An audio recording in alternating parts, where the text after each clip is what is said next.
Hi, I'm Andy and welcome to this webinar on using graded readers in the classroom, how and why graded readers boost language and results. Now, I love talking about readers and many of us know about readers, and I've found in the last 15 years or more of many countries and many kinds of schools and teachers, different levels of experience, that they are wildly misunderstood. And I'm going to come to a lot of the reasons why readers used more really enhance the language learning and teaching that goes on in the classroom. And I really enjoy giving workshops and talks about this in any way I can to help teachers who then can help students, because many things have gone wrong over the years and still go wrong with what we believe reading is or should be in the classroom. And things haven't changed much in over 40 years since I was at school, both in language teaching and working with literature in the classroom. Now let's start, I think, first of all with us, because before we can fix the students' reading, we need to fix us. Now, look at this picture and think to yourself, wow, that's nice. We do normally. We think, oh, lovely to read a book. Now, this may not be you, but in my experience around, like I said, many countries and many different kinds of groups, most teachers tell me that they don't have time to read.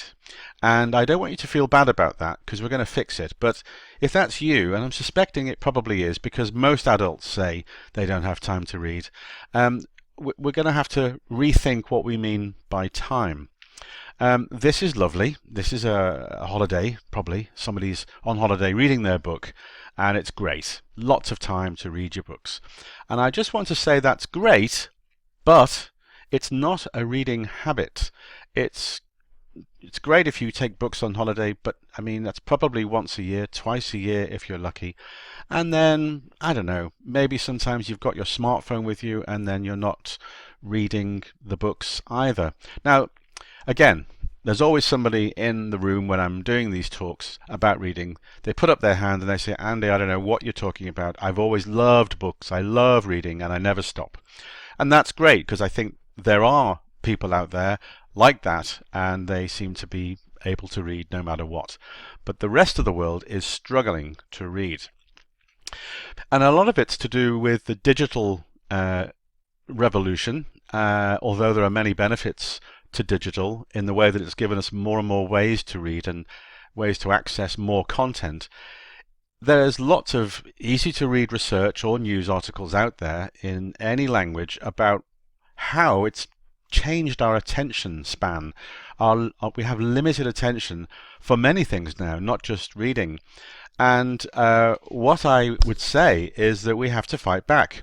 I noticed a few years ago, I would say, that I noticed, despite talking about reading with teachers and encouraging more reading in the classroom and at home, despite the time constraints of the timetable, which we'll look at in a moment, because you could be thinking, well, you don't have time to read in class, I've got other things to do.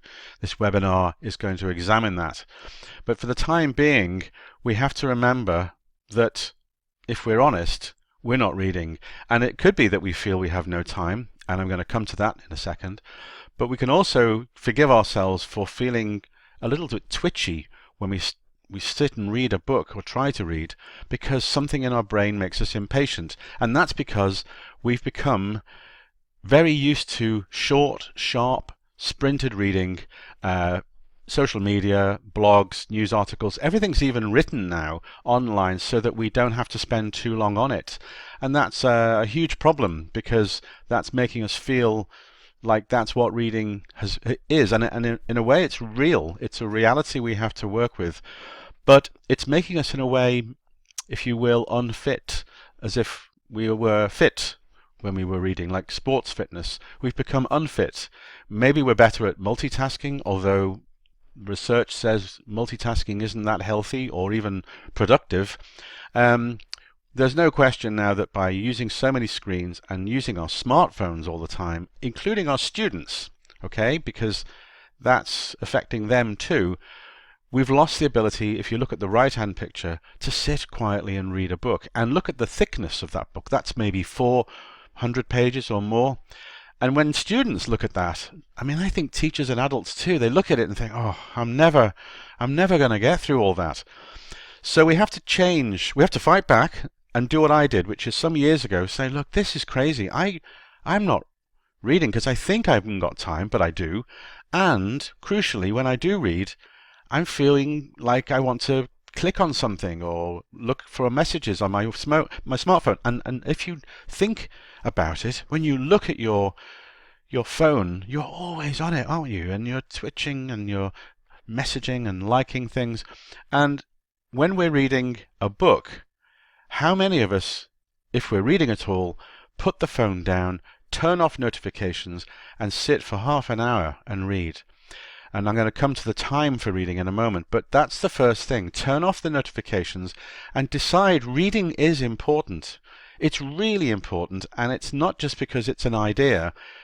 Well, we're going to look at all the benefits of reading anyway, and these benefits are what we want students to have, not just to learn English, but to learn that reading is its own reward. But the first thing we've got to do is get ourselves back into training, and training comes by doing little manageable things often.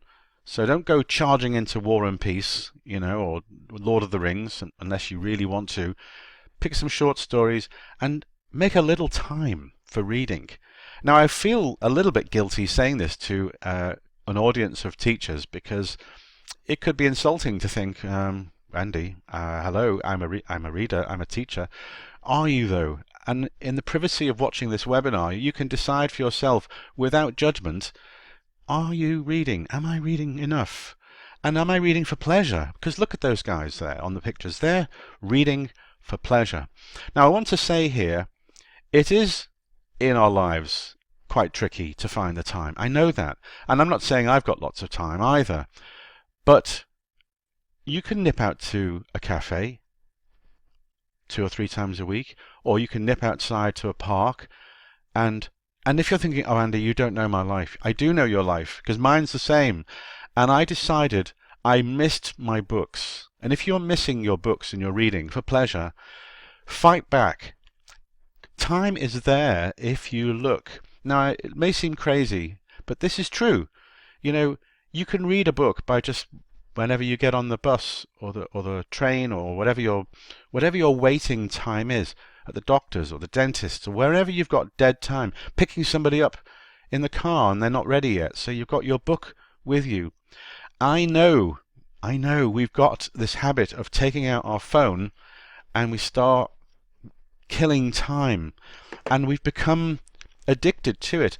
The smartphone companies, they are very, very good at making us look at our phones. It's called the attention economy. They're making money from the data and the information that is sent back to them from what we do. Now, it's a different seminar on smartphones, and I still use mine, but I'm very careful. And this isn't just about privacy. This is about the design of the applications, even social media, especially social media. They are there to keep you looking at your phone, because when you're looking at your phone, data is being gathered by those companies. Now, what it means is, maybe you don't mind if they have the data, but it's taken your attention, and this looks like it's like boring. And students think reading is boring. We're going to come to a few more reasons why they think it's boring. But if we're honest, I think that the digital interactivity and the smartphones around us are making us, teachers, feel that reading is a bit boring, because it's not nearly as interesting as looking at messages and getting likes and all sorts from interaction. And there's a reason for that that's in the brain. If you think of the feeling you get when the doorbell goes and the postman's there with a parcel, feels good, right? Everyone likes a parcel, everyone likes a surprise. And that's what the phone is doing all day. It's sending you little parcels. You open it, what could it be? Does somebody like me? Am I popular? What was that post? Was it good? What was that video? I mean, it's just so much. The brain has a chemical that's released called dopamine. It makes us feel a bit happy and a bit, excited. And if that's happening all the time, then we're going to keep looking for it, like a drug. And again, you can look it up. Look up dopamine, brain, and smartphone addiction, and you'll see loads there if you didn't know already. And many people know about it.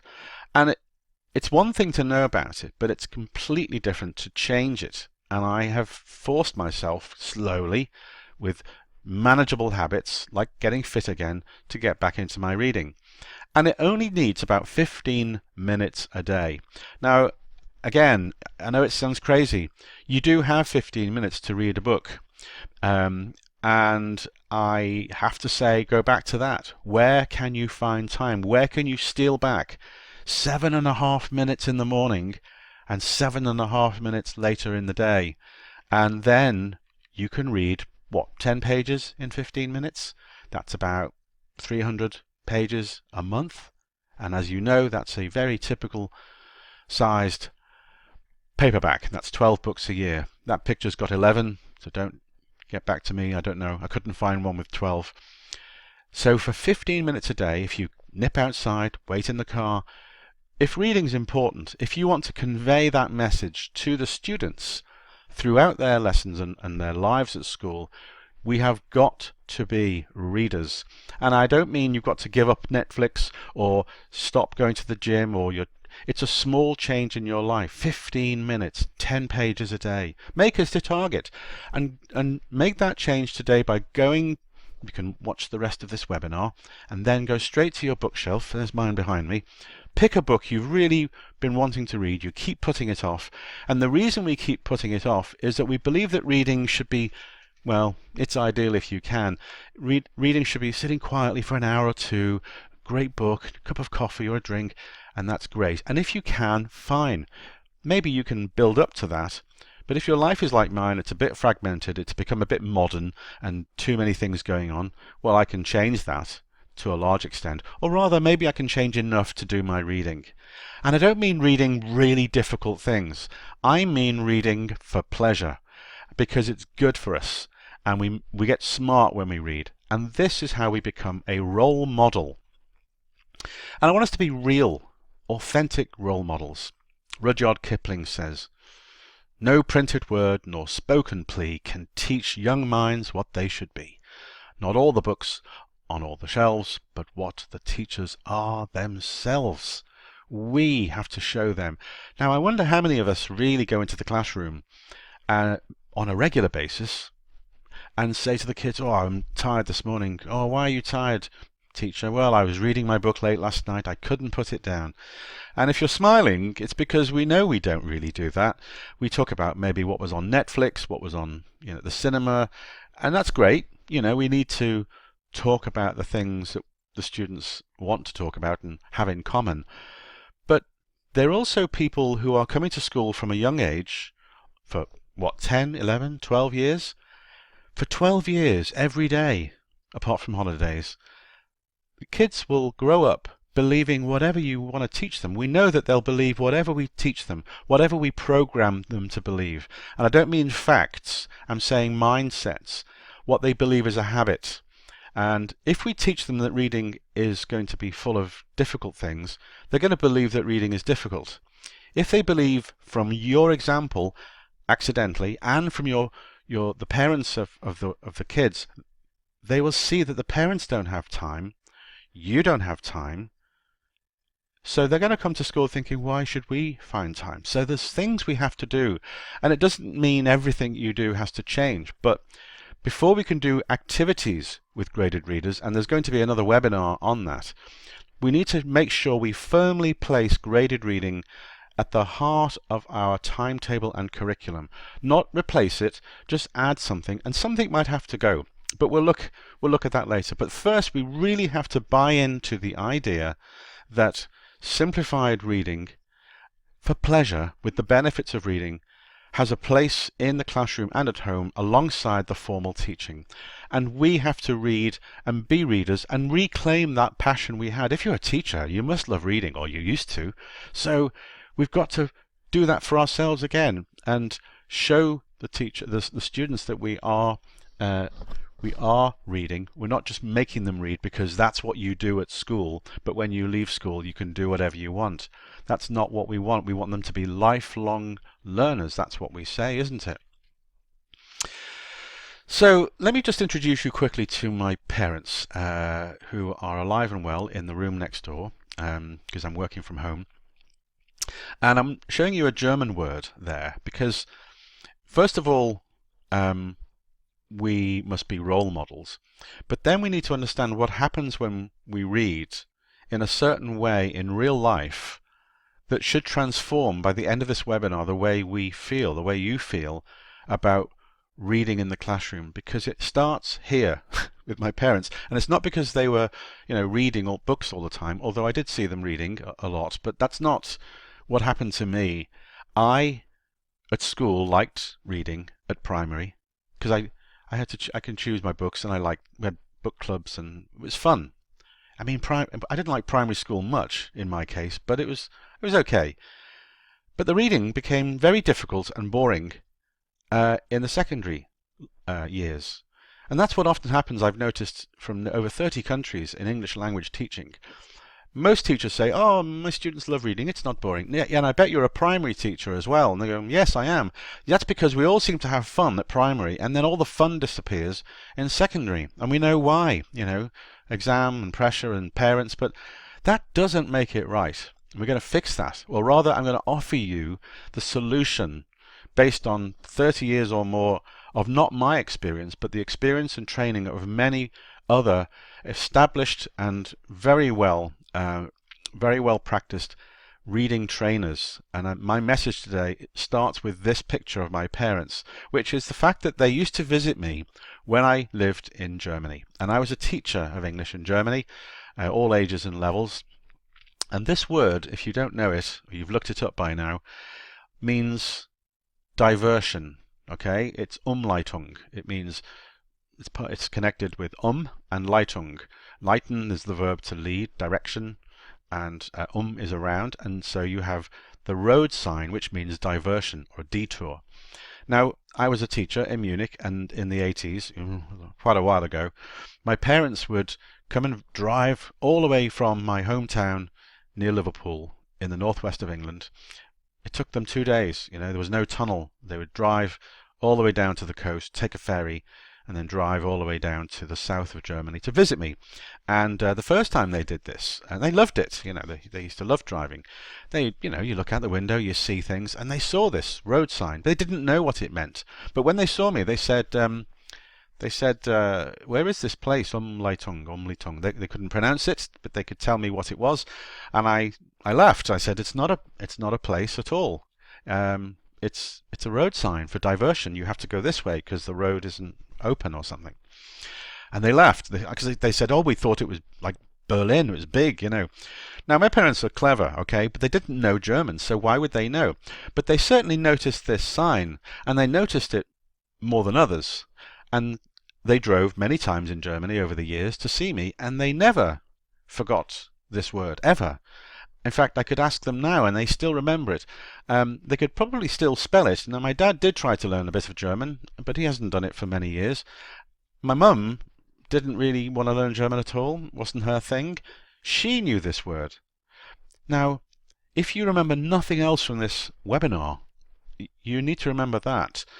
If my mum, who didn't really want to learn German, nonetheless knew this word, and it's not an easy word, or a useful one really, because I guess even if you didn't know, they must have turned away and gone a different direction.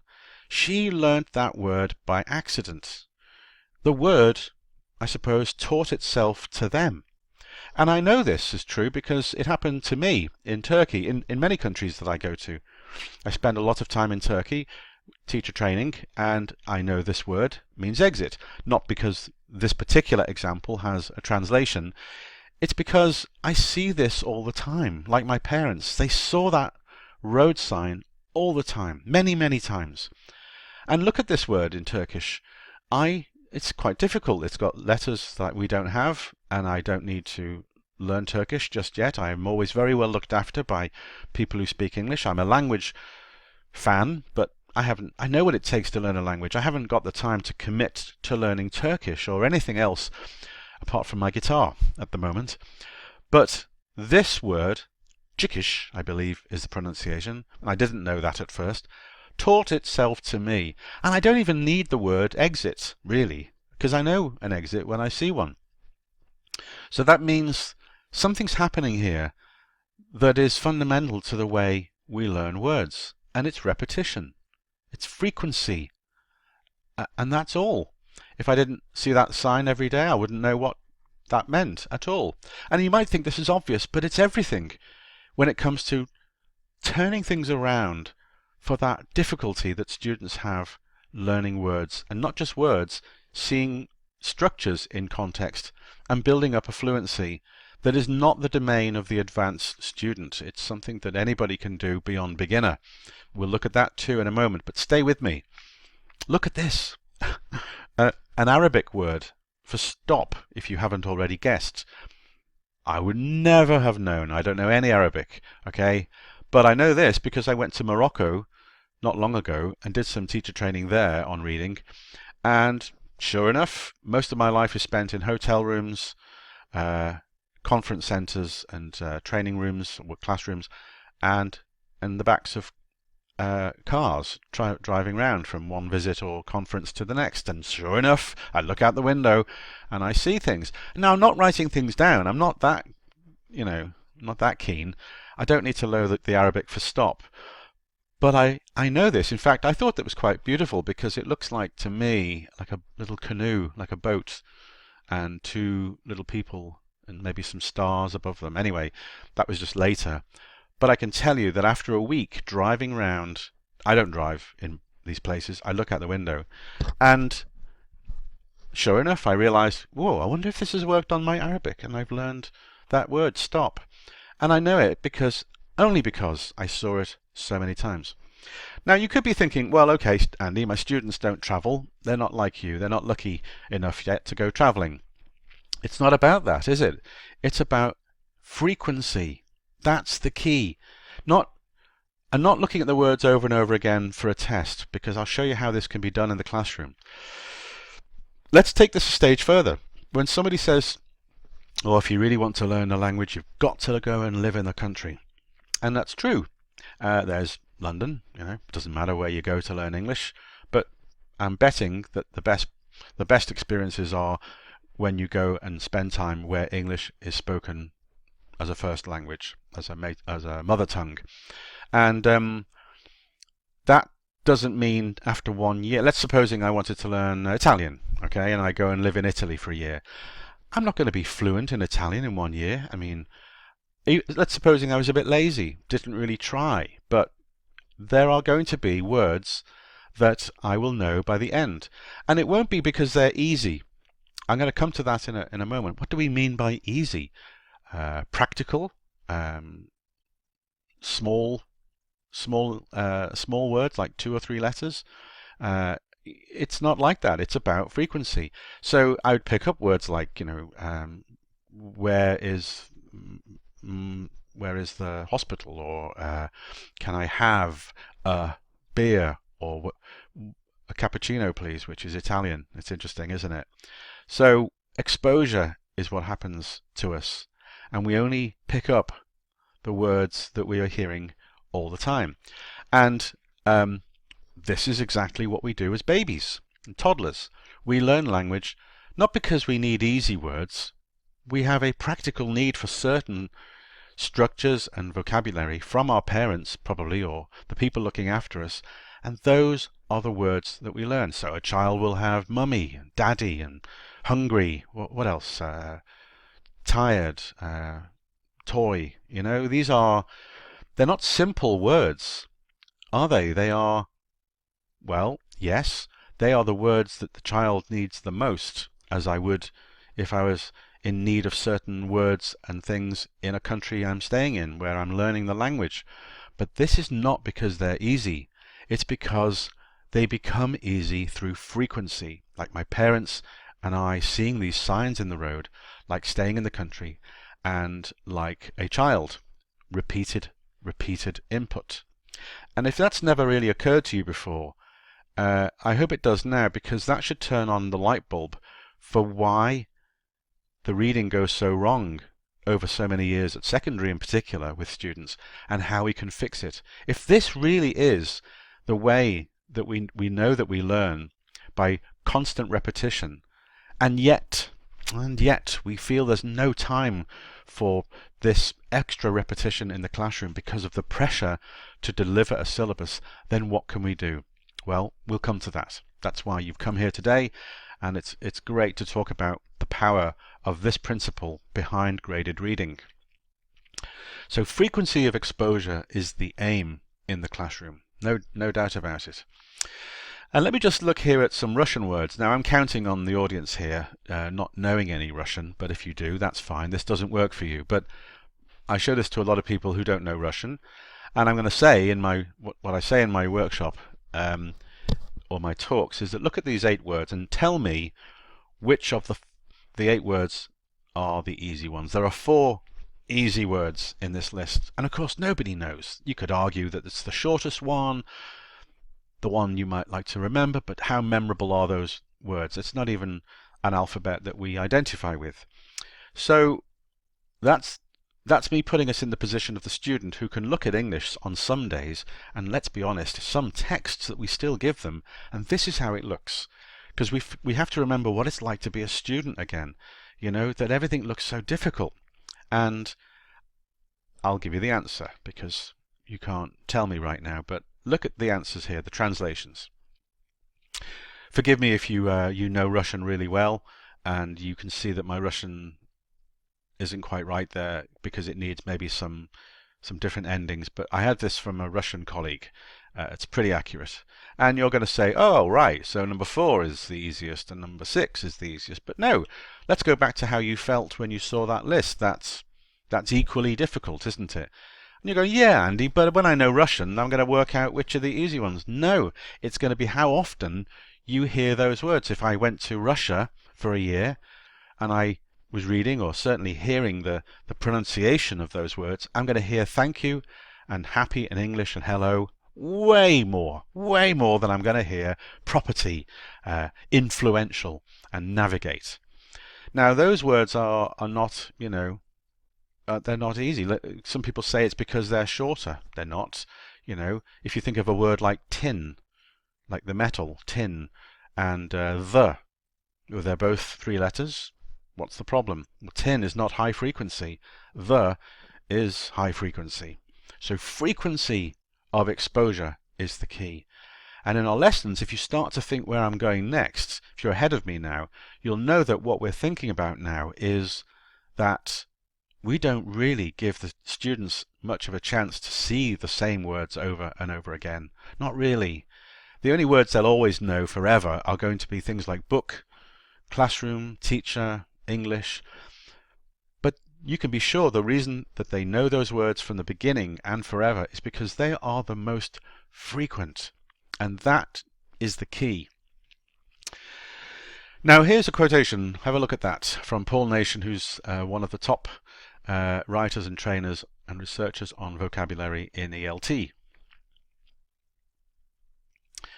And he talks there about the need to see a word many times before we know it.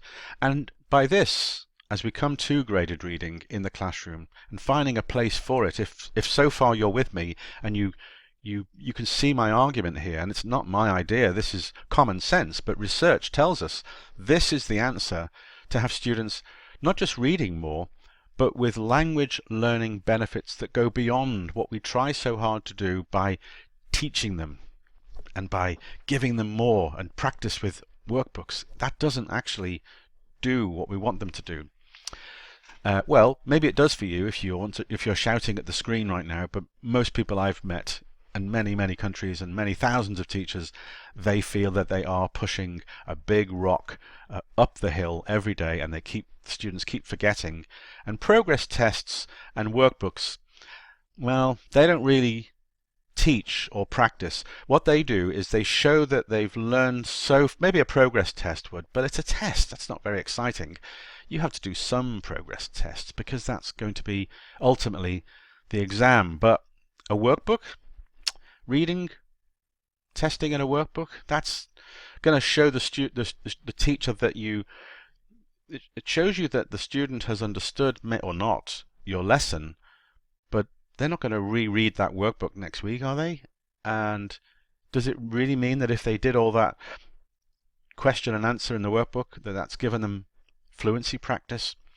Anyway, you see what I mean. So there's the website to check out, robwaring.org. Rob is another terrific guy who has for his whole career specialized in helping teachers to use reading, graded reading, much more. Paul Nation also. And this is an article called Basic Principles and Practice in Vocabulary Instruction. So check it out. It's not a long article, and most of it's common sense. But the research behind this tells us that the things I've said so far about seeing words over and over again makes us realize, well, that isn't really happening. Because course books, if you're using a course book to teach English, the job of the course book is not to do this. The job of the course book is to give, if you like, a roadmap for the end of the year, for the next year, to deliver pieces of English, topic by topic, language, structure by structure, until we get to the end. But that isn't really, it's like building a house brick by brick, but they don't really stick. And I'm going to look at how you can make that stick much more. And the principle is reading extensively instead of intensively. Here's another quotation from the same article by Rob Waring. Have a look at that one.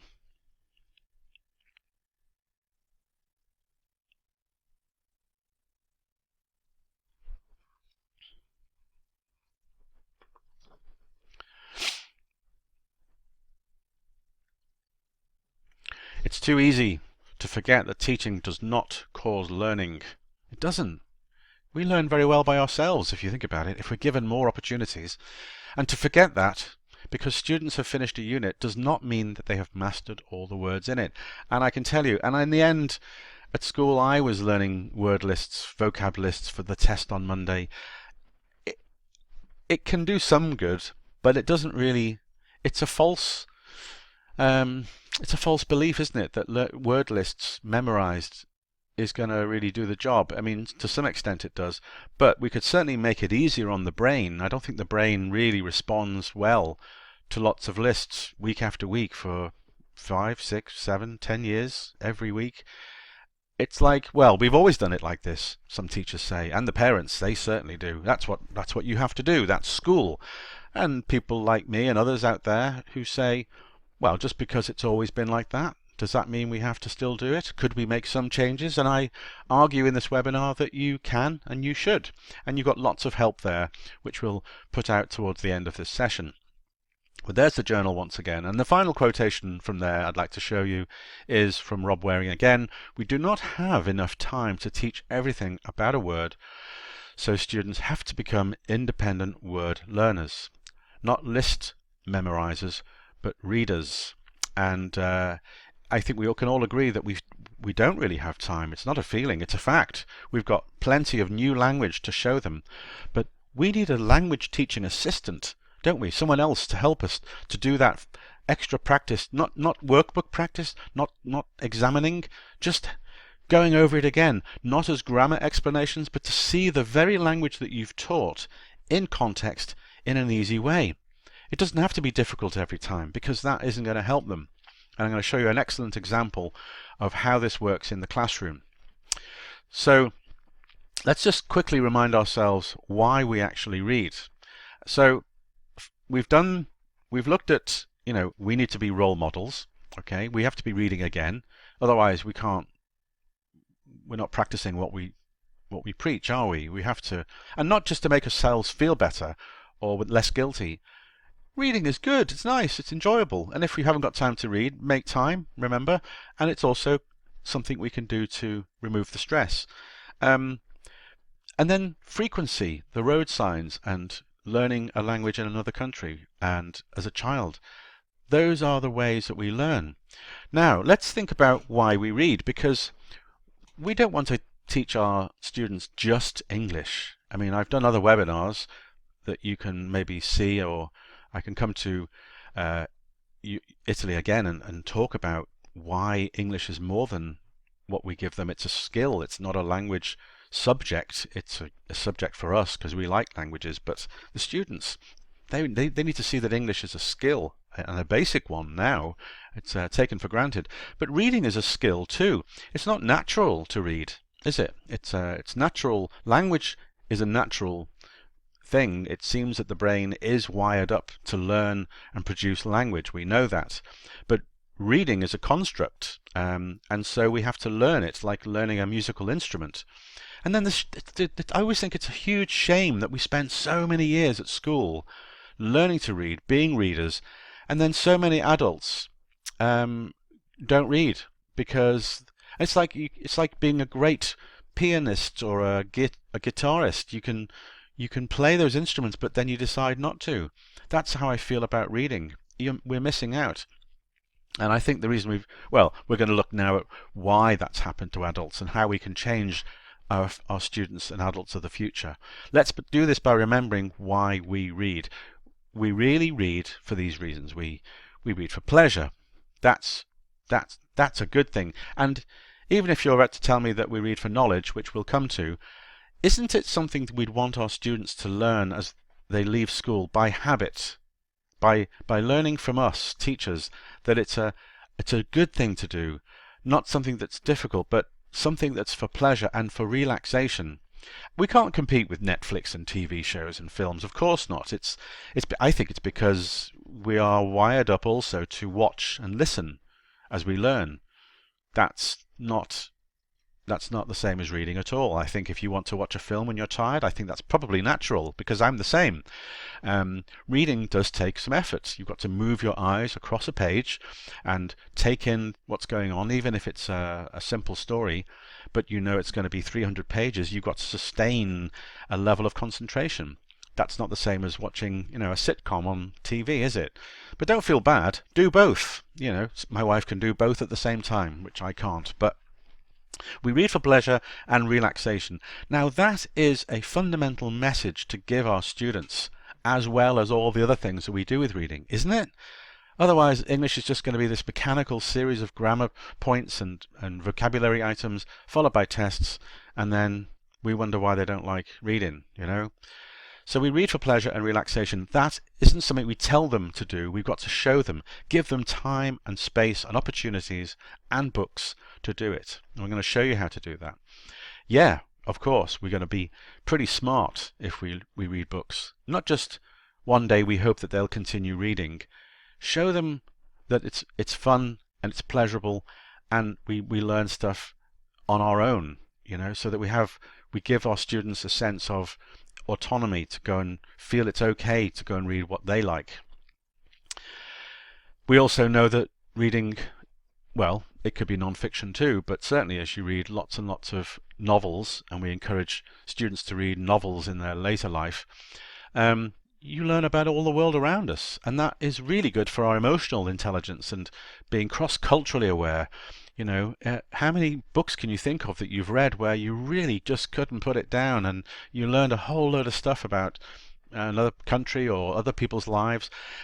You'll also learn, as we know, by showing kids of all ages different characters means different dilemmas or narrative conflicts, how those conflicts are resolved badly or successfully, how people interact together. Think of all the things in a great novel, whatever genre it is. That's when you have a chance to see other people and how different characters do different things in different worlds. That is why reading is another huge advantage. And of course, the more you do that, the smarter you get. Look around you. Think of the people you know who read a lot of books. They're smart. Maybe that's you. I hope it is. Now this list is why we read in the real world. Okay, and I'm going to stop for a moment and pause there because we have to look at that list and make sure that from now on, if we're not already doing it, we are teaching this to our students. There is a language learning benefit, yes, in case you think we haven't got time. But even if we weren't teaching English, which would be crazy because you're an English teacher, but wouldn't this be a great thing to teach our learners anyway, that they know by habit in the classroom and homework, with a different approach to reading, which is dropping the level, which we'll look at? Wouldn't this be a great thing for them to learn? Because they don't think about that. If you ask a student, and I've done it, and I've asked teachers who've done it, so I can tell you, I've done the research. If you ask a student, and you know what I'm going to say, Look at that boy. Look at him. If you ask a student, why do we read? I don't know. Are they going to give you this list? Somebody might. There's always a few kids who like reading anyway, and we must help them. But in a way, they don't ever really need this kind of help. They're going to be readers forever anyway. But it's a small percentage of your class, I can tell you that. Maybe you were one of the lucky ones, but I wasn't that lucky. I had to develop this. When you ask a student why they read, they will tell you that we have to do it because of the exams, and we're reading with you, teacher, because we have to learn English. Now, okay, to a certain extent, it's true, they do have to read, and they do have to do exams. I can't change that. I can change some of the things about the have to part of it, and I'm going to show you how. And yeah, we do read to learn English, but that's not really the outcome. These are the outcomes, aren't they? As lifelong learners, because you're giving them the rod, the fishing rod, and not the fish. They can go and keep fishing for themselves. But learning English is an outcome, but it's not an outcome if we tend to teach English as a series of rules and lists of words, which is what course books do, because course books are only really part of our message. The rest comes down to easy practice, not difficult practice. And that's why the student's got his head in a book in despair, because we've taught him over the years that at first, at primary, it was quite good fun because everyone was joining in, it was easy, it was lively, and now it's become something that they never get to choose. How many students do you have choose their own books to read?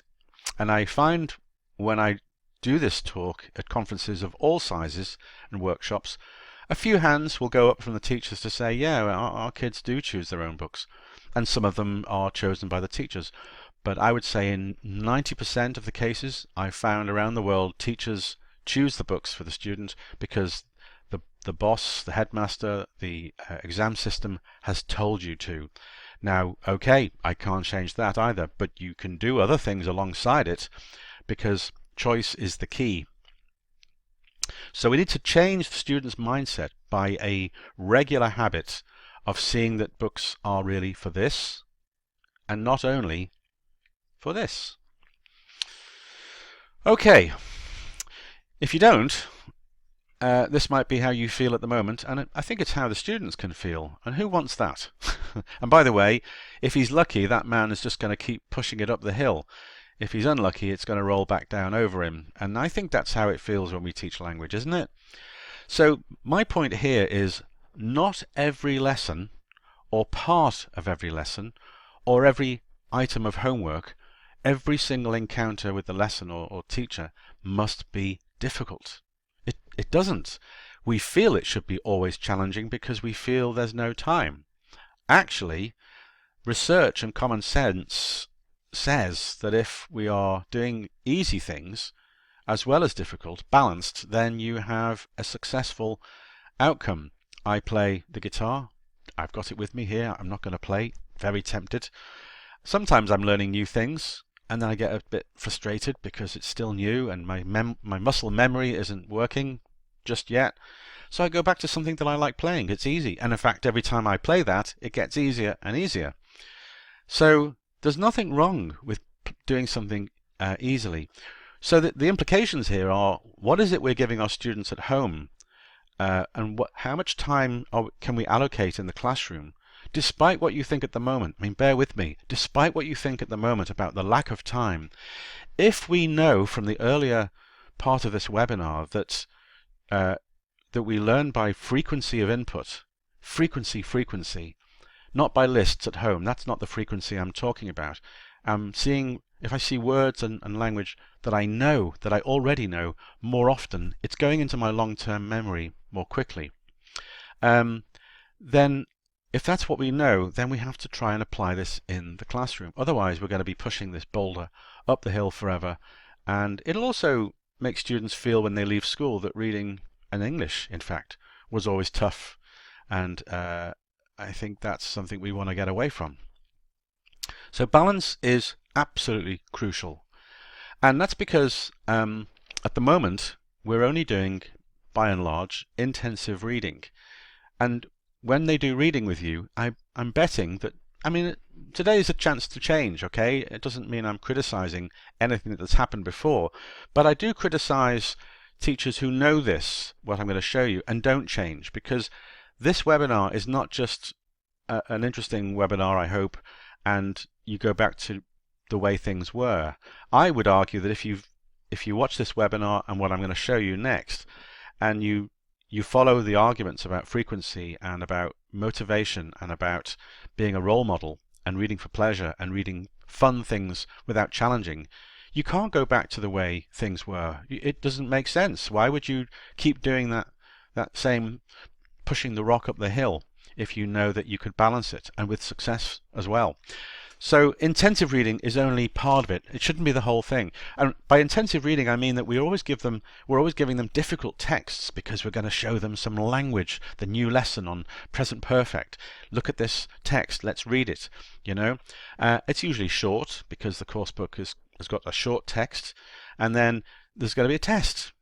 It doesn't matter how I've written some course books, and I can tell you that even if I make the text super interesting, the students aren't really thinking, wow, this is a great text on dolphins or earthquakes or what I eat for dinner, because they know that the comprehension questions are going to follow, right? They also know that in the course book they're looking all over it thinking, oh, this is going to get harder, look at the next question, look at this. Okay, we don't have to do that all the time, and many teachers don't now, I'm pleased to say. But if you're going to give students difficult texts which are short and followed by comprehension questions, and they get no choice, remember, they have to do the same one. Everyone gets the same level text, the same topic, to do your language lesson or to do new vocabulary, and they have to finish it and understand all of it, because there's a comprehension and a translation probably, and it's limited. No variety, no choice. It's whatever we give them. They have to swallow it, like bad medicine.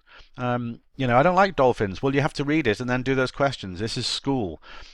It's not going to work. It leaves everybody completely without motivation, and you know it, okay? So we're here to finish that process and change something else. We're going to balance to extensive reading. Yep, you guessed it. And the intention there, as you can see, is for practice and pleasure. Okay, so we're going to find now time, even if it's just 5 minutes of every lesson, and maybe some of the homework every week is easy, not difficult reading. You will have a balance. Not because, hey, it's a pretty cool idea to have balance in the classroom, because research of 30 or 40 years, I believe, in extensive reading, and you can Google it, shows that the students who read for practice and pleasure at their level or slightly below their level, with things that they choose, not by the teacher or the system, but because that's what we do in real life, we choose our own books according to our level and our interests, then you have a successful outcome. This is the list we want to get from extensive reading. When I say easy, if you look up extensive reading or using graded readers, the idea should be that when the student has chosen a book, they choose a book, and we're going to have a little moment here on how to set up a mini library in a moment in the classroom. Not a big building of books, just enough for everyone to have some choice. If they can understand about 95% of a title, okay, without stopping, that's what we want. We want them to read without stopping. That could be 4, maybe 5 words per page maximum that they can't understand, that they might look up, but I kind of want them to keep reading without stopping. Don't you find if you read sometimes you don't know every word? Even now I know enough English words. I don't look up any more English words. And I know that there are some I see and don't look up. And I think, oh, I don't know, I'll keep reading, because it hasn't stopped me from understanding the story. That's what we want. And I think unless we do that, students are going to, let's remember, how long are they at school? 12 years, I think? It depends, of course, from country to country, school to school. But that's a lot of time. That's thousands and thousands of hours of students looking at texts that were on the left-hand side. Difficult, short, tested at the end, no choice, got to finish, always limited, don't feel great. Let's give them the right-hand list as well. There's nothing wrong with that left-hand list. It's perfectly normal because you need to teach them new things and challenge them. There's nothing wrong with that. But if the left-hand side of that list, that intensive reading, is the only thing you ever do with the students, that is wrong, because extensive reading with a balance will give you a motivated student. And the texts should be longer but not difficult. Let them be easy. Let them read without stopping, which means the students can be different levels, and we know mixed ability is a huge problem. Reading different books at different levels in all the classes is going to make the whole thing a lot more manageable. Choice and easy. Look at those words highlighted. That's really important. And they can give up on a book if they don't like it. If they don't understand it or they don't really enjoy it. I think we should teach the students that's a good thing. Put it back if you don't like it. That's what I do. Again, if I hope I can come and meet you all, come to Italy and do this live, because it's great fun. We can talk about the books that we love, the books we give up on, and we're teaching the students to feel bad if they don't like a text or can't understand it. We've got to teach them that you don't have to understand everything if you're choosing something at your level. Sure, challenge them to kind of increase the level a little bit. But how many times do you read a book and find, well, this isn't for me? And some teachers put up their hand and tell me, Andy, I always read my book. I always finish. I just want to know what happens. Yeah, great. But again, I know from asking thousands of teachers, most of them, like me, will just think, you know what, life's too short. I'm going to give up, start again. Fine. As long as you're reading. I come back from the library often with 6 or 7 books, and I know that I'm not going to read all of them. Maybe the librarian thinks I'm really clever, but I'm not. I'm going to keep one, and the rest go back once I figure out which one isn't really for me. Which one is for me, rather. I think that's the message we want to give students. Make them feel that reading is a choice, that it can be easy for the rest of their school days. Now, this is where we start to implement it in the classroom and get into this now. How can we really get that working for them? Well, the students need to be reading at or below their level. Now, I'm not talking about course books now. I'm talking about when we give them graded reading, which we'll look at in a moment with the titles from Ellie Publishing. Look at this cycle here. You'll see this diagram in many books and articles about extensive reading. Reading easily, frequently, longer texts, choosing the levels and topics that you like. If they read because they understand, they'll enjoy it. They'll read faster, they can read more. And that cycle is, again, common sense. And if we're not doing that in our classrooms, we need to do it, because the language learning results will follow. The research says that the students in many case studies who are extensive readers, whose teachers gave them a choice of books throughout their secondary and primary years, will have an enormous advantage in exams because of the frequency of the input, not testing new language. They're motivated, they're confident, they acquire language, they see it over and over again in context. I mean, think of something like, look over there, he said. Where? Said Sherlock. There, said Watson. Look over there, he said. So these words, said, is not even a vocabulary item, is it? It's a structure. And that's an irregular verb, usually put at the back of a course book to learn in a list. Now students will see things like went, walked, said, regular and irregular past simple, and all sorts of tenses on a regular basis without being tested and without thinking this is new language, which is what they see normally in a course book. So language acquisition is really powerful. The evidence is there. And if you've never looked at the evidence behind graded reading, go and read about it, because it's game-changing, really. And if you go back to teaching with a course book, you'll always be pushing that rock up the hill. And reading has its own rewards as well. That's the lifelong learning, isn't it? Reading for pleasure, reading for relaxation. Yeah, we get smarter when we read. But if students are going to learn somewhere that reading is good for them, it's got to be the English class or another language class they go to, maybe Italian, but they're not going to learn this elsewhere, and they may not be learning it at home, because we are the only chance that students will often have to see that reading is its own reward. And yeah, believe it or not, the more we pass on to them to do it on their own easily, the better they get. Imagine you didn't do much practice on the piano when you're learning, and you're always learning new things, a test at the end of the week, and then you go on to something new, but you never really get a chance to keep replaying those songs, those tunes. You're not going to be as good as the student who keeps practicing those other songs and tunes. And the way to get them to feel motivated to do that is if they can choose the books they like at the level that they can understand, move without stopping. So choice is the key. Here are some examples. Just look over those covers and you'll see, immediately what we know. There's a book for everybody. There's non-fiction there. There's a horror story. There's Christmas Carol. Look, there's a ghost story. There's Jekyll and Hyde, horror, Black Beauty. Yeah, okay. If you like horses, fine. You might argue with some controversy that that's a girl's book. All right. Well, if it is a girl's book, I can tell you that so-called girls' books are given for a whole year in some cases for even the boys to read, and they have to finish it and do tests and exams, and then we wonder why they hate reading. This is the answer. Give them a choice. You've got something there about Bolivia. There's one on Follow Your Dreams. That looks good. And that's an activity. We're going to do a different webinar on activities, on how do I use these readers. Well, this session really is not about how to use them for activities, because we can and we will.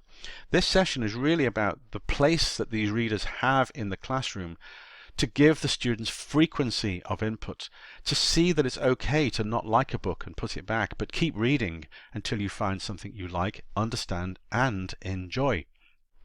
And you can, if you're an activity, there would be to show those covers and ask the students which one they would like to read. And you'll find that maybe nobody likes A Christmas Carol, okay? And yet you've decided that you're going to teach Christmas Carol because, oh, I love Christmas Carol. It's my favorite book. Well, ask the students what they'd like to read. Now, I do understand and accept that many systems tell you to choose to do together some books. Fine. But alongside that, do the thing with choice. Okay? We'll look at a library in a moment. There's a choice of non-fiction. Look at that. Maybe we're doing non-fiction, but why would I give everybody Discover Sri Lanka with Us when some people might be interested in Vancouver or Bolivia? Surely my success as a teacher is going to be from my kids, teenagers especially, where they feel really demotivated because of all the forced reading and forced comprehension exercises. Surely a success is going to come from them. Well, okay, I'm going to read. If my teacher's saying I can choose what I want, I guess I'm going to read this one, Doruk's Cats, because I've been to Istanbul, or whatever. So look at the legradedreaders.com website, and that's where you can start to see, or you can download the catalogue, see a range of titles of all ages, all levels, all topics. Get to know graded readers, get to know the value of them, get to know what kinds of different titles that are there, and talk to your colleagues and, yes, your boss, your headmaster, your principal, about how you allocate the funds and money in your school. I know it's political, I know it's tricky sometimes, but again, this webinar argues the case successfully, I hope, because many people have gone before me to help other teachers to change a little of what you do over those many years the students come to school. If they're going to keep coming to school seeing a difficult text, followed by a language lesson, followed by exercises, followed by something new the next day, the next week, the next year, it's not going to help them. They get something, they obviously pass the exams, and some do very well. But how many more could you get to do better? And the answer is with graded reading, finding more time for it. Remember, finding more time can sound a little bit frustrating or stressful. Oh, you're busy, we haven't got time. I'm saying, look at this. Think about how you could find more time. And, for example, find a book that they would all like to do. Make it short, make it simple. Do it just for reading out loud with them. You can read out loud to them for 5 minutes at the beginning of every lesson until the book is finished at the end of the week. Talk about it a little bit. Give some homework related to the course book from the reader, but don't test it. And next week it's a different book. So the confident students, they don't get bored because they know that there's another book around the corner, or in 5 minutes you're going to do your next lesson, the next part of your lesson, and the weak students will be really thankful that there's something they can follow and understand.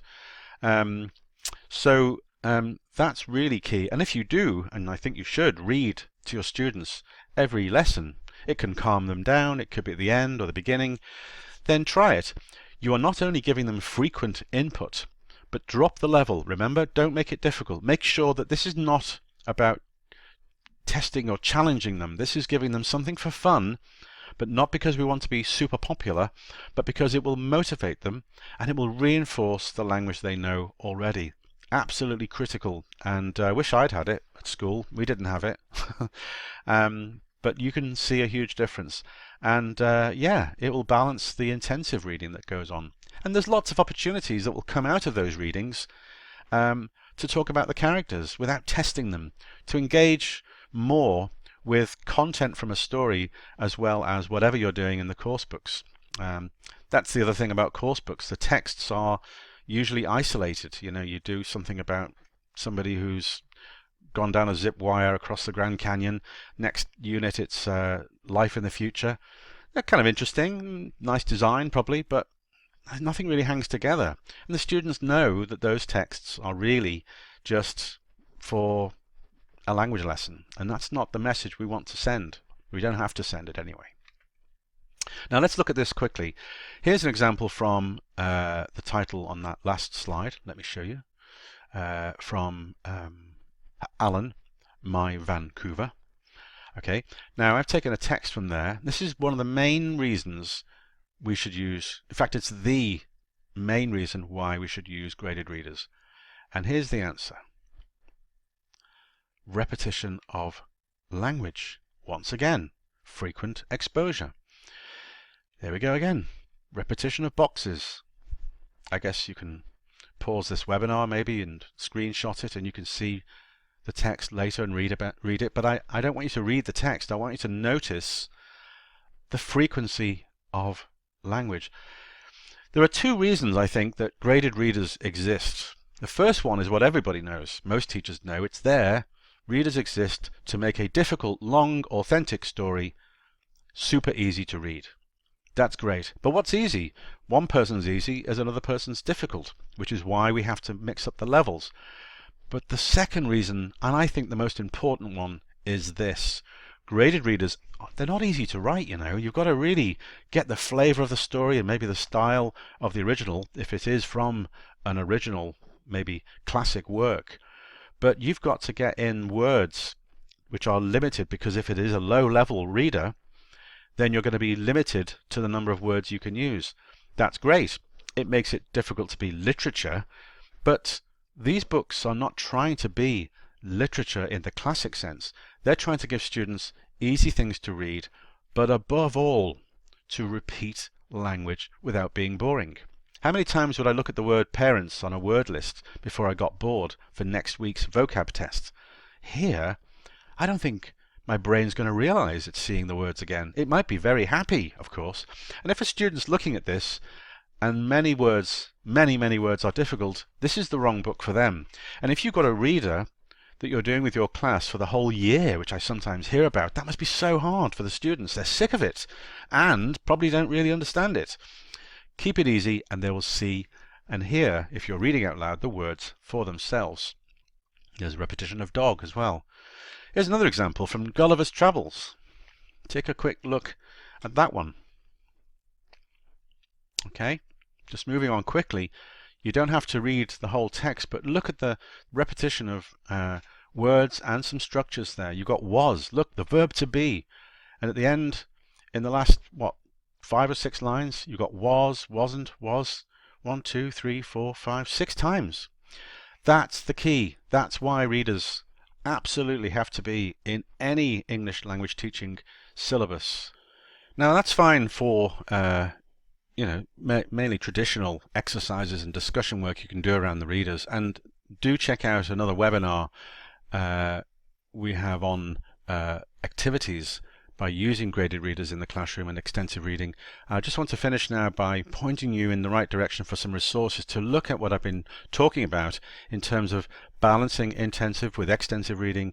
Here at the legradedreaders.com website you can download the catalogue of all the languages, including of course English, and here a guide to the readers, not just different activities, but also ways to use them for drama, for choosing how to choose the reader, how to get the class going. So that's a great guide for free. There we are with pre-reading and while and post-reading. Now of course those things will appear in course books, and there's nothing maybe new about those ideas, but let's remember that these activities are related to texts which are like chapters in a book, which hang together in a memorable context. Vocabulary learned and structures seen on a frequent input basis, as we've been talking about, is all hanging together in a topic like Canada we saw earlier, or a whole story like Sherlock Holmes or Frankenstein or Black Beauty the horse. These activities are more meaningful actually if it's to do with a story rather than the students just think we're doing it to learn English. And anyway, I think generally it's okay to do activities like this to get them, activating their knowledge, thinking about what's going to happen next, and getting involved in the story. And I think using stories there's nothing childish about it. We all love stories. We are surrounded by stories, and anybody who goes to conferences or reads blogs in English language teaching will tell you that storytelling is key. It's even bigger than it ever was, and it's great because we need stories. That's what humans do. They tell stories, they like to hear stories, and that's the way to hang on the language lessons and the input. It can be good for role play discussions, and you'll see that in the guide from LE Readers, drama to acting out the stories, being the characters. So Google extensive reading, check it out. Extensive reading, ELT, graded readers in the English language teaching classroom, extensive reading. If it's new to you, then I'm glad that I was the guy to help you know about it. If it isn't you, well, what have you done about it? Can we help you? Can you contact me or Ellie to support you? Have you found that there were obstacles? There's loads of things out there by the great and the good, people who have written and trained extensively in English language teaching, specializing in reading and vocabulary in particular. We mentioned Paul Nation earlier, Rob Waring. There are many others out there. There's Alan Maley, who is a huge advocate of literature in the classroom and all the benefits. You can go to special interest groups. There's the British Council doing articles about extensive reading. There's Facebook groups. If you look on social media, hashtag extensive reading, hashtag graded readers. Look at those. There's one in Italy, the Extensive Reading Foundation of Italy. People share ideas. How did you do it? How do I start my class? How much should they read? I don't know. Well, ask people. People are doing this, and they decided to change it because their system was broken. It is broken. I think if we show students texts all the time that are difficult and short and no choice, followed by questions for 10 years or more, they're going to say reading is boring. And I think that's what we do here, right?